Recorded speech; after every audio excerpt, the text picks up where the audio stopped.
जय हिंद साथियों, welcome to self study classes Vishwamit Jain YouTube channel में आप सभी का स्वागत है। दोस्तों, आज के इस वीडियो में हम पर्यावरण से संबंधित महत्वपूर्ण प्रश्नों के बारे में पढ़ने वाले हैं। शाम को 6:30 बजे रोज आपकी क्लास होती है पर्यावरण की। ठीक है, अब आपको इंस्टाग्राम से जुड़ना है। दोस्तों, अगर आपको कोई डाउट लगता है तो आप इंस्टाग्राम में पूछ सकते हैं। सर्च करना है Sumit Jain self study classes. ठीक है, साथ ही आपको जुड़ना है व्हाट्सएप पर 9098609291। ये व्हाट्सअप नंबर है, तो आप कोई भी डाउट पूछ सकते हैं। ठीक है, फेसबुक से जुड़ना है। फेसबुक से जुड़ने के लिए सुमित जैन सर्च करना है और ट्विटर से जुड़ने के लिए सुमित जैन, और आपको जुड़ना है टेलीग्राम ग्रुप से। सर्च करना है IAS स्टडी ट्रैक। ठीक है, तो स्टार्ट करते हैं। दोस्तों, ये वीडियो सभी लोग वीडियो को लाइक जरूर करेंगे और वीडियो को शेयर करना है। फटाफट से वन लाइनर ये प्रश्न है और रोज निरंतर आपकी शाम को 6:30 बजे इसी प्रकार से क्लास होती है एनवायरनमेंट की। आप CTT एग्जाम की तैयारी कर रहे हैं, रीट की कर रहे हैं, या फिर UPSC या MP टेट एग्जाम की तैयारी कर रहे हैं, तो ये वीडियो आपके लिए बहुत ही उपयोगी है। तो जुड़े रहें, वीडियो को अंत तक देखें। ठीक है, आपका सबसे पहला आज का जो प्रश्न है दोस्तों, पृथ्वी पर पाया जाने वाला सबसे बड़ा स्थलीय जीव है। तो सबसे बड़ा स्थलीय जीव कौन सा है? जल्दी से, आपको दिए जाते हैं मात्र 5 सेकंड और आपको उत्तर कमेंट में लिखना है। पृथ्वी पर पाया जाने वाला सबसे बड़ा स्थलीय जीव कौन सा है? जल्दी से कमेंट में लिखें।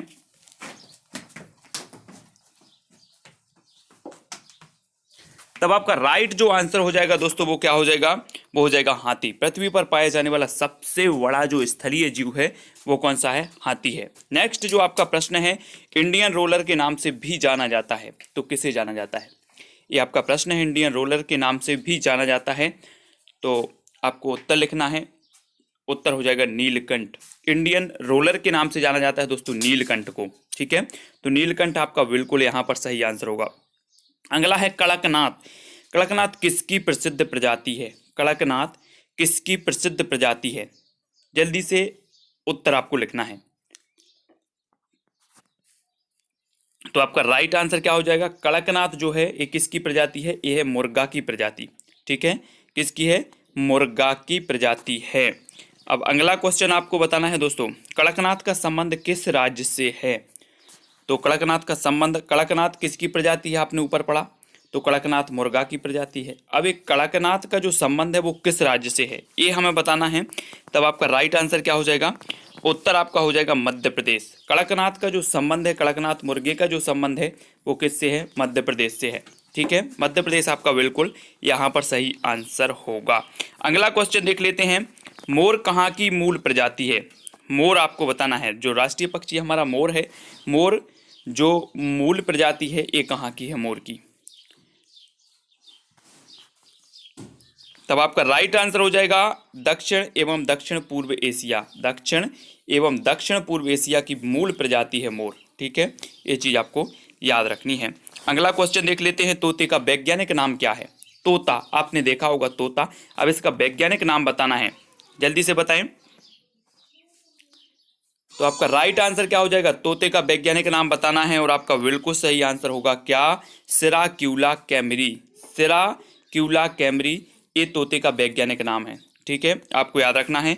अगला है, सजीवों को 5 जगतों में किसने विभाजित किया? तो उत्तर लिखें जल्दी से। सजीवों को 5 जगतों में जो विभाजित करने वाले हैं वो कौन है? तो आपका राइट आंसर यहाँ पर क्या होगा? तब आपका बिल्कुल सही आंसर होगा दोस्तों R.H. व्हिटेकर। कौन है? R.H. व्हिटेकर। इन्होंने सजीवों को 5 जगतों में विभाजित किया है। किसने? R.H. व्हिटेकर साहब ने। तो आपका बिल्कुल सही आंसर R.H. व्हिटेकर ही होगा।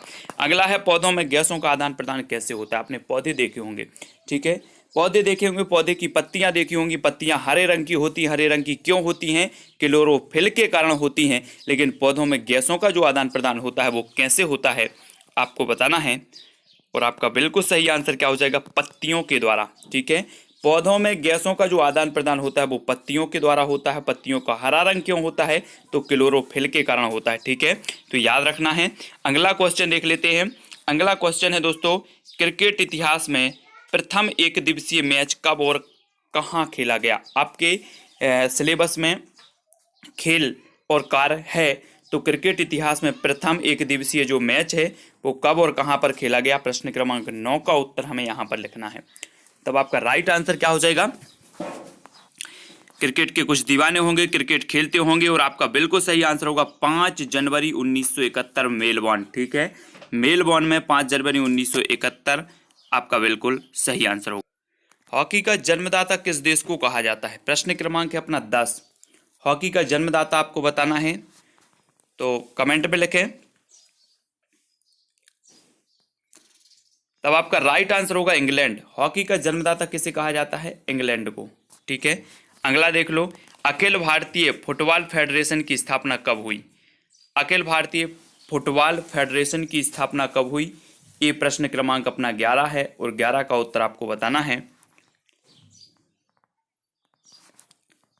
तब आपका बिल्कुल सही आंसर होगा वर्ष 1937। अखिल भारतीय फुटबॉल फेडरेशन की जो स्थापना हुई वो कब हुई? 1937 में। ठीक है, लॉन टेनिस की उत्पत्ति किस देश में हुई? लॉन टेनिस की उत्पत्ति किस देश में हुई? प्रश्न क्रमांक 12 का उत्तर हमें लिखना है, लॉन टेनिस की उत्पत्ति। तब आपका राइट आंसर क्या हो जाएगा? लॉन टेनिस की उत्पत्ति हुई है तो इंग्लैंड में हुई है। ठीक है, लॉन टेनिस की उत्पत्ति। अगला क्वेश्चन है आपके सामने दोस्तों, अगला है भारत की सबसे छोटी स्थल सीमा है वो किस देश के साथ है? सबसे छोटी बताना है आपको, भारत की सबसे छोटी स्थलीय सीमा किस देश के साथ है?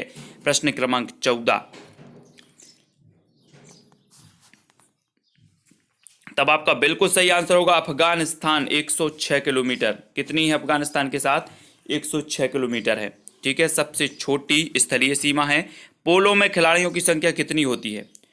पोलो में खिलाड़ियों की संख्या आपको बताना है कितनी होती है? प्रश्न क्रमांक 15। तो आपका राइट आंसर क्या होगा? आंसर हो जाएगा 4। पोलो जो खेल है इसमें खिलाड़ियों की जो संख्या होती है वो होती है 4। ठीक है, याद रखेंगे सभी लोग। अगला क्वेश्चन है दोस्तों, भारत का पश्चिमी बिंदु कौन सा है? पश्चिमी बिंदु बताना है। प्रश्न क्रमांक 16, भारत का पश्चिमी जो बिंदु है वो कौन सा है? तो कौन सा है पश्चिमी बिंदु? सर क्रीक गुजरात, ये भारत का पश्चिमी बिंदु माना जाता है। ठीक है, नेक्स्ट डूरंड कप किस खेल से संबंधित है? डूरंड कप बताना है आपको किस खेल से संबंधित है। तब आपका बिल्कुल सही आंसर होगा फुटबॉल। डूरंड कप किस खेल से संबंधित है? तो फुटबॉल से संबंधित है। ठीक है, याद रखेंगे। अगला क्वेश्चन देख लेते हैं, हिमा दास किस खेल से संबंधित हैं?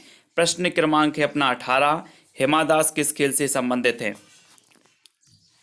आपको खिलाड़ियों के उपनाम भी पता होने चाहिए, कौन सा खिलाड़ी किस खेल से संबंधित है वो भी पता होनी चाहिए, और आपका बिल्कुल सही आंसर होगा एथलेटिक्स। हिमा दास संबंधित हैं किस खेल से? एथलेटिक्स से संबंधित हैं। पक्षियों का महाद्वीप किस महाद्वीप को कहा जाता है? आपने महाद्वीप पढ़े हैं, और महाद्वीपों में पक्षियों का महाद्वीप किस महाद्वीप को कहा जाता है? एक प्रश्न और पूछा जाता है कि श्वेत महाद्वीप किसे कहा जाता है? तो अंटार्कटिका महाद्वीप को कहा जाता है। लेकिन अगर बात करें कि पक्षियों का महाद्वीप किस महाद्वीप को कहा जाता है, तो आपका उत्तर होगा दक्षिण अमेरिका। दक्षिण अमेरिका जो है उसे पक्षियों का महाद्वीप भी कहा जाता है।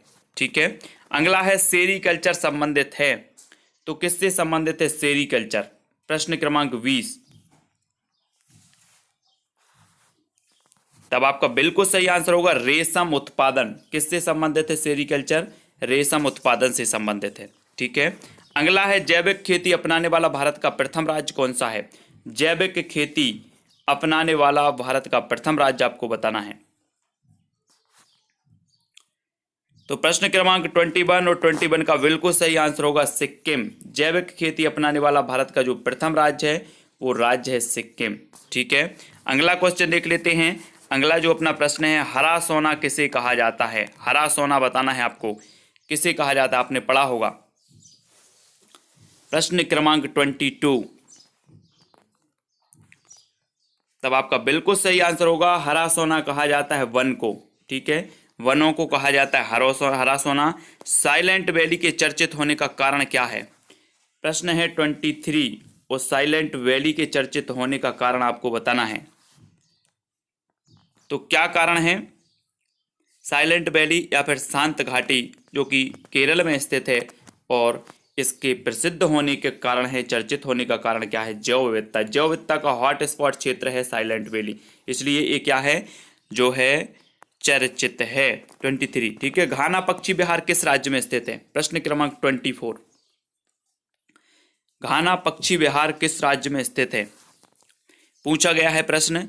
और आपका बिल्कुल सही आंसर क्या हो जाएगा, राजस्थान। कहाँ पर है, राजस्थान में है। ठीक है, घाना पक्षी विहार है राजस्थान। अगला क्वेश्चन है, एन वाय रोनेर शब्द किस भाषा से लिया गया है। एन वाय रोनेर जो शब्द है वो किस भाषा से लिया गया, 25 का आंसर बताना है। और आपका बिल्कुल सही आंसर होगा, एन वाय रोनेर शब्द लिया गया है फ्रेंच भाषा से। किस भाषा से, फ्रेंच भाषा से लिया गया है। ठीक है, अगला क्वेश्चन देख लेते हैं। अगला जो अपना प्रश्न है वो है, स्कर्वी नामक बीमारी किस विटामिन की कमी से होती है। स्कर्वी नामक बीमारी किस विटामिन की कमी से होती है। तो आप सभी को पता है कि विटामिन सी की कमी से जो रोग हो जाता है वो स्कर्वी नामक रोग हो जाता है, स्कर्वी नामक बीमारी हो जाती है। ठीक है, तो विटामिन सी का जो प्रचुर स्रोत माना जाता है वो आंवला माना जाता है। ठीक है, तो ये भी याद रखना है। लेटा हुआ ग्रह किसे कहा जाता है, प्रश्न क्रमांक 27। लेटा हुआ ग्रह किसे कहा जाता है, पूछा गया है क्वेश्चन कई एग्जाम में। तो आपका यहाँ पर बिल्कुल सही आंसर होगा यूरेनस। यूरेनस यानी कि अरुण, अरुण को कहा जाता है लेटा हुआ ग्रह। ठीक है, अगला क्वेश्चन है, वर्षा एवं आर्द्र पर्णपाती वन संस्थान कहाँ स्थित है। वर्षा एवं आर्द्र पर्णपाती वन संस्थान कहाँ पर स्थित है, 28 का आंसर।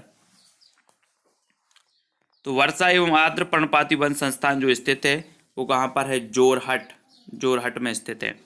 ठीक है, अगला है, हरित उपभोक्ता दिवस कब मनाया जाता है, प्रश्न क्रमांक 29। हरित उपभोक्ता दिवस, हरित उपभोक्ता दिवस कब मनाया जाता है। तो आपका बिल्कुल सही आंसर होगा 28 सितंबर।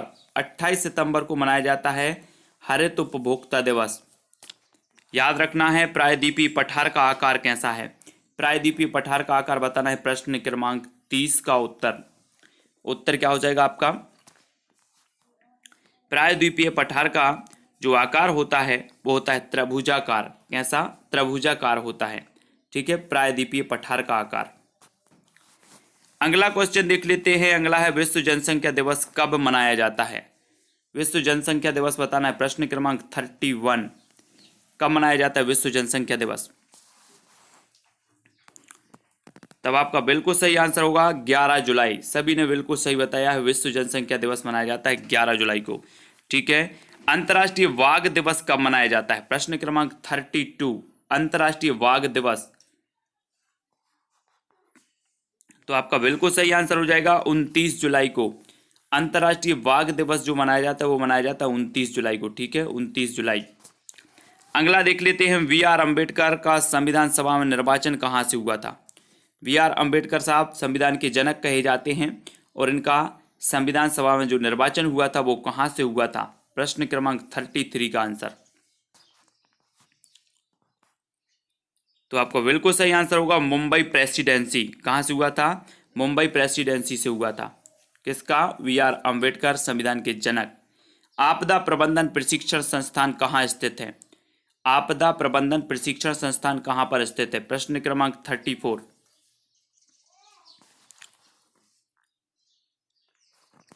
तब आपका बिल्कुल सही आंसर होगा कहाँ पर है, महाराष्ट्र लातूर में। आपदा प्रबंधन प्रशिक्षण संस्थान है महाराष्ट्र लातूर। ठीक है, पशु जो रात में जगते हैं वस्तुओं को किस रंग में देखते हैं। आपने देखे होंगे निशाचर जिन्हें कहा जाता है। पशु जो रात में जगते हैं उन्हें वस्तुओं का जो रंग दिखाई देता है वो किस रूप में वे देखते हैं, किस रंग में देखते हैं। तो आपका बिल्कुल सही आंसर होगा ब्लैक एंड व्हाइट। किस रूप में देखते हैं, ब्लैक एंड व्हाइट में। ठीक है, अगला है दोस्तों, अगला जो आपका प्रश्न है वो है, वाहनों के लिए साफ सुथरा ईंधन कौन सा है। वाहनों के लिए साफ सुथरा ईंधन बताना है जिससे प्रदूषण नहीं होता है, वो ईंधन कौन सा है। जिसे साफ सुथरा ईंधन भी कहा जाता है तो वो ईंधन है दोस्तों कौन सा, सीएनजी। सीएनजी जो है ये साफ सुथरा ईंधन है वाहनों के लिए। अगला प्रश्न है, कथकली किस राज्य का नृत्य है। कथकली बताना है। एक और नृत्य है कथक। ठीक है, एक कथक है, तो कथक कहाँ का है, उत्तर प्रदेश का। लेकिन कथकली की बात करें तो ये कथकली कहाँ का है, ये है केरल। ठीक है, तो याद रखना है आपको। अगला देख लेते हैं, पानी पंचायत आंदोलन किसने शुरू किया था। पानी पंचायत आंदोलन बताना है, ये किसने शुरू किया था? प्रश्न क्रमांक 38 का आंसर। पानी पंचायत आंदोलन किसने शुरू किया? और आपका बिल्कुल सही आंसर होगा बिलासराव सालुखे। बिलासराव सालुखे, ठीक है, इन्होंने पानी पंचायत आंदोलन शुरू किया था। अगला है प्रोजेक्ट रेड पांडा की शुरुआत कब हुई? प्रोजेक्ट रेड पांडा की शुरुआत कब हुई? प्रश्न क्रमांक 39। तो उत्तर क्या हो जाएगा? प्रोजेक्ट रेड पांडा की जो शुरुआत हुई वो शुरुआत हुई 1996 में, ठीक है। कब हुई? 1996। अगला क्वेश्चन देख लेते हैं, सरिस्का राष्ट्रीय उद्यान कहाँ स्थित है? सरिस्का राष्ट्रीय उद्यान प्रश्न क्रमांक 40। कहाँ पर स्थित है सरिस्का राष्ट्रीय उद्यान? और ये स्थित है राजस्थान में। कहाँ पर? राजस्थान। सरिस्का राष्ट्रीय उद्यान स्थित है राजस्थान। अगला क्वेश्चन है, बांध नहीं चाहिए, बांध पहाड़ का विनाश है, यह कथन किसका है? बांध नहीं चाहिए, बांध पहाड़ का विनाश है, यह कथन किसका है? 41 का उत्तर। तो आपका बिल्कुल सही आंसर होगा, एक कथन है सुंदरलाल बहुगुणा। किसका है? सुंदरलाल बहुगुणा का। याद रखना है, लास्ट में बताना भी है कितने क्वेश्चन आपने सही किए हैं, कितने क्वेश्चन कमेंट में बताए हैं। राष्ट्रीय जैव विविधता प्राधिकरण का मुख्यालय कहाँ स्थित है? राष्ट्रीय जैव विविधता प्राधिकरण का मुख्यालय आपको बताना है प्रश्न क्रमांक 42। तब आपका राइट आंसर होगा कहां पर है? चेन्नई। राष्ट्रीय जैव विविधता प्राधिकरण का जो मुख्यालय है वो चेन्नई में स्थित है, ठीक है। अगला क्वेश्चन, सर्वप्रथम हॉटस्पॉट शब्द का प्रयोग किसने किया था? प्रश्न क्रमांक 43। सर्वप्रथम हॉटस्पॉट शब्द का प्रयोग किसने किया था? आपने देखा होगा जैव विविधता के हॉटस्पॉट क्षेत्र हैं, और हॉटस्पॉट शब्द का जो प्रयोग किया था सर्वप्रथम प्रश्न क्रमांक 43 में, आपका उत्तर हो जाएगा किसने? नॉर्मन मॉयर्स ने, ठीक है। हॉटस्पॉट शब्द का इन्होंने प्रथम प्रयोग किया था, तो याद रख लेना है। अगला क्वेश्चन देख लेते हैं, पंपास घास का मैदान कहाँ स्थित है? पंपास घास का मैदान बताना है आपको। तो आपका प्रश्न क्रमांक 44 है, और आपका बिल्कुल सही आंसर क्या होगा? पंपास घास का मैदान जो स्थित है वो स्थित है अर्जेंटीना, ठीक है, अर्जेंटीना में है। भारतीय पारिस्थितिकी के जनक कौन है? भारतीय पारिस्थितिकी के जनक आपको बताना है 45 का उत्तर। कौन है भारतीय पारिस्थितिकी के जनक? तब आपका बिल्कुल सही आंसर क्या होगा? प्रोफेसर रामदेव मिश्रा। भारतीय पारिस्थितिकी के जनक इन्हें माना जाता है, रामदेव मिश्रा साहब को। अगला क्वेश्चन है, गहन पारिस्थितिकी के जनक कौन है? गहन पारिस्थितिकी के जनक बताना है 46 का आंसर। आपका बिल्कुल सही आंसर क्या होगा? जल्दी से कमेंट में लिखें, गहन पारिस्थितिकी के जनक बताना है कौन है। तो आपका बिल्कुल सही आंसर होगा अर्नीस नीस। कौन है? अर्नीस नीस, एक गहन पारिस्थितिकी के जनक हैं। और अगला क्वेश्चन है, नदी तालाब झील घास का मैदान वन किस प्रकार के पारिस्थितिक तंत्र के उदाहरण है? नदी तालाब झील घास का मैदान वन किस प्रकार के पारिस्थितिक तंत्र के उदाहरण माने जाते हैं? 47 का आंसर। और राइट आंसर आपका होगा प्राकृतिक। किस प्रकार के माने जाते हैं? प्राकृतिक, ठीक है। अगला क्वेश्चन, पारिस्थितिक तंत्र के मित्र कहलाते हैं तो कौन कहलाते हैं? पारिस्थितिक तंत्र के मित्र आपने पढ़ा होगा किसान के मित्र केंचुआ कहलाते हैं, लेकिन पारिस्थितिक तंत्र के जो मित्र कहलाते हैं वो नीम, पीपल, बरगद और तुलसी, ये कहलाते हैं पारिस्थितिक तंत्र के मित्र, ठीक है। तो याद रख लेना है, केंद्रीय पक्षी शोध संस्थान स्थित है। तो केंद्रीय पक्षी शोध संस्थान स्थित है तो कहां पर स्थित है? 49 का उत्तर बताना है, पक्षी शोध संस्थान। तब आपका राइट आंसर हो जाएगा इज्जत नगर बरेली, ठीक है। पक्षी शोध संस्थान इज्जत नगर बरेली में है। अगला है दोस्तों, गैंडा स्टेट के नाम से जाना जाता है। तो प्रश्न क्रमांक 50 का उत्तर आपका क्या होगा? गैंडा स्टेट के नाम से जाना जाता है तो किस स्टेट को, किस राज्य को जाना जाता है? प्रश्न क्रमांक 50 और अंतिम आपका प्रश्न है, और आपका बिल्कुल सही आंसर हो जाएगा असम।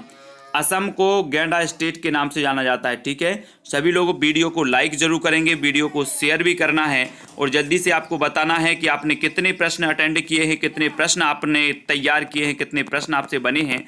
ठीक है, self study classes Vishwamit Jain YouTube channel पर बहुत सारे वीडियो हैं। पर्यावरण के वन लाइनर प्रश्नों की अलग प्लेलिस्ट बनी है, बहुविकल्पीय प्रश्नों की अलग प्लेलिस्ट बनी है, बाल विकास की अलग है।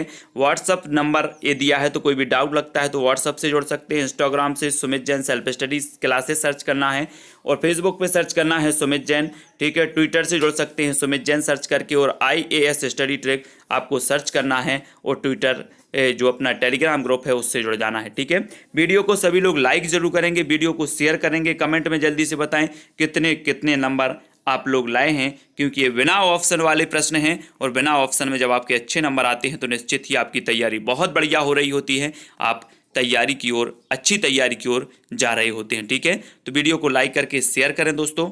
आज की वीडियो के लिए बस इतना ही। जय हिंद।